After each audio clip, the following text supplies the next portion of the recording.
Hi, today I'd like to talk a little bit about the thirds and tenths variation in Paganini Caprice number 24.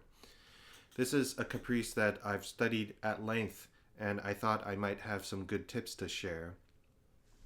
Obviously, when you're working on something like this, practicing your scales every day, slowly and quickly, is going to help build you up. You want to think long-term progress when you're doing these thirds and tenths because it's not like all of a sudden you'll just be able to get it one day. Maybe something will unlock that will maybe that final little thing that will get you there, but often it's daily practice and little things that build up over time that allow you to play something well. Today, I'd just like to share a couple little things that I noticed about this variation that have helped me. The thirds variation, I like to start with 3/4 because there's almost a harmonic E, and it's basically in what I call fifth plus position, C sharp, fifth plus position on the E string. And then it's basically your fourth finger is not a fourth, but just a half step higher. It's very close. And I find starting with 3/4 is easier to go eventually down. I find starting with 2/4, which I used to do, put your hand at a slightly more different position. You're actually in sixth position. And so you have to make a bigger adjustment to get to fifth position. And so eventually I started doing 3/4. And I find that that generally works well. You have to make sure that you come enough around with your hand so that you really are solid with the 3/4 there. It can be hard in the beginning, the 3/4, but I think once you work on it, it becomes easier. Another note is I would absolutely use the open E string for this third because any virtuosic passage you want to use open strings because they're guaranteed in tune and they pop out more. It makes it clearer, and so why would you not use something like that? Plus it makes the shifts easier. Another note, when you're shifting from fifth to third, absolutely do not move your thumb. You don't need to move your thumb for such a little shift like that. And you can move it all at once when you go down to first position. Here you just have to maneuver between third and second position quickly. It happens so fast that I'm not moving my thumb for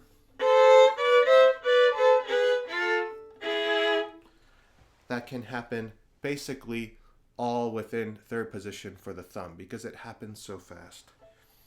Lastly, you want to make sure the second time this comes around, you do something different, maybe a little bit more melodic.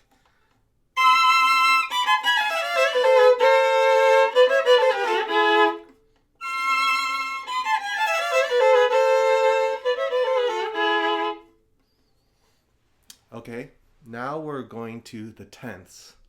This is something everyone has struggled with because it is literally just a tenth scale going up and you're completely slurred with the bow. You can do ba ba ba bum to make it a little bit easier, which I believe I do most of the time. What I noticed about this tense is that you're literally going from first to whatever position that top tenth is right there. And when it comes to the violin and positions, I think of three types of positions. There's the lower positions, which is first to third position. There's the middle positions, which is third to sixth position, perhaps maybe seventh position. 6 to 7 is kind of that in-between preparing position. Above seventh position is the higher positions. People call it no man's land. It's where you don't move your thumb and you're using the height of your hand and the extension of this wedge right here to reach higher. And hopefully you had a teacher tell you that when you're going up high, you want to, as much as you can, reach with your thumb and your hand still anchored back here. Because I know if you have small hands, it might be necessary to have to come around. But you lose a little bit of that anchored feeling. And actually, if you are anchored with your thumb, high positions can actually feel not that bad because you're very much anchored here. And that's very important for this 10th section. Obviously, if you have smaller hands, it will be slightly different and it's going to feel a little different. But for me, it's very clear that the lower positions, as you can see, my arm is coming in, but also there's more movement of actual extension and contraction of the whole arm. The middle positions is more of coming around. It's preparing for the upper positions. So it's really coming around with the arm from third to sixth. And then the upper positions are completely coming up with the hand. And I find because this 10th scale is so fast, you really have to, on the top 10s, you really have to be very quite up with your hand, almost prepared for the last 10th up there, even by the time you play the 6th position 10th. I'm already basically prepared for here, even when I'm down there. So the way I think about this 10th passage is there's 3 tenths, well I guess 4, in the lower positions. So you've got, those are your low position tenths. Remember tenths, you always reach back with a 1. I was always taught tenths that you keep your thumb basically here. I was not taught to use the tenths there. I was always taught to reach backwards. I find that works for my hand really well. You're already in third position here, so really just reach back. Here you get your middle position.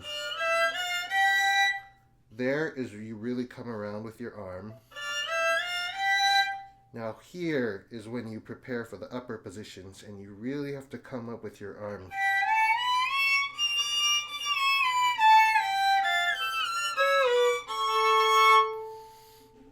So you have to practice this skill every day. But being able to isolate and knowing exactly what positions you're doing with your hand in each part of the violin is going to help you. Really practicing this slowly and also backwards. Being able to shift down, especially in the upper position tenths, is extremely awkward and is not easy. It's actually easier to go up. Imagine if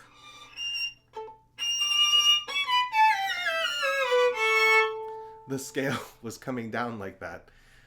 You don't have to actually do it, but being able to do it is going to help you go up. Always practice shifts going from the bottom to top, wherever it is, and also the opposite. Always practice things that are slurred, separate. Practice separate things, slurred. You want to have as much ability to tackle any passage as possible.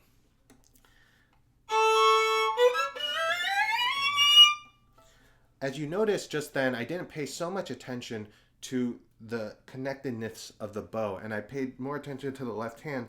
And sometimes you hear that the left and the A and E strings aren't fully aligned there. And so it's really important that once you basically have the left hand in order, which is obviously probably the hardest part, that your right hand is able to sustain and not be too affected by all that's going on in the left hand, so that you can actually hear every note that's happening in the left hand. It's very easy for the left hand to take dominance and the right hand can not be legato, but it's boom, da da da da da da da da. So it's very difficult. The tenths on the lower strings are actually easier for me because they don't go to the very much the upper positions I was talking about. It goes to 7th position. This is the highest position it goes to, and it's much less awkward in my opinion than those upper position tenths. So for me, those tenths are much easier. C major scale, so practice your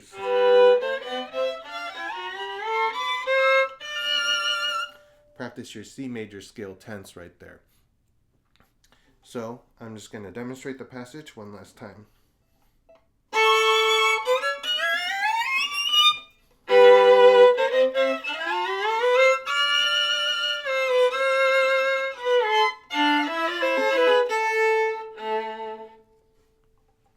What I could have done a little bit better there is, as I mentioned in the episode, pay attention to the last one or two notes of any run and making sure those are really clear.